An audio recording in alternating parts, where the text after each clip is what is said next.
Картоп пен сәбізден осындай табада піскен котлеттер дайындайтын боламыз. Өте жұмсақ болып шығады, дәмді болып шығады.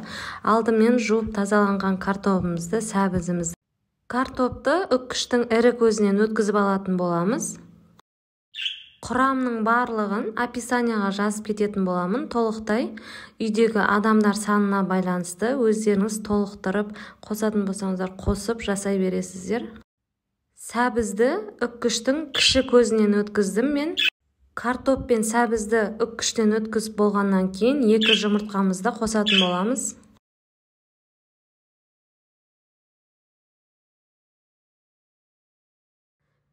Үш ас қасық ұнымызды саламыз. Соңында тұз салып жақсылап араластыратын боламыз.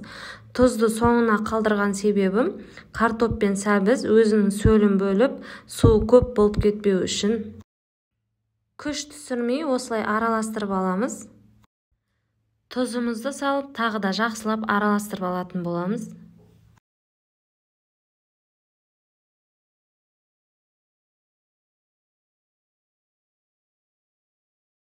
Табамызды алдын ала орташа отта қыздырып алатын боламыз. Мен осылай сары майға, күйдірілген сары майға қуырып алдым. Әр котлеттің алдында майды осылай аздан салып отыратын боламыз. Сонда котлеттеріміз шылқыға май болмайды. Осылай қолымызбен форма жасап, табамызға салатын боламыз котлеттерімізді. Жақсы бірігіп шығады. Котлеттеріміз салып болғаннан кейін 2 беті қызарғанша пісіріп алатын боламыз орташа отта.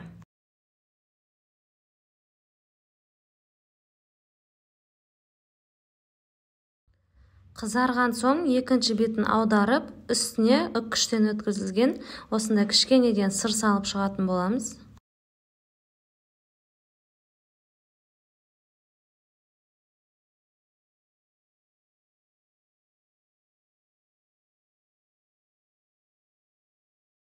Екінші беті қызарғанша үстіндегі сыры еріп біткенше осылай пісіріп алатын боламыз. Котлеттеріміз дайын, ас болсын.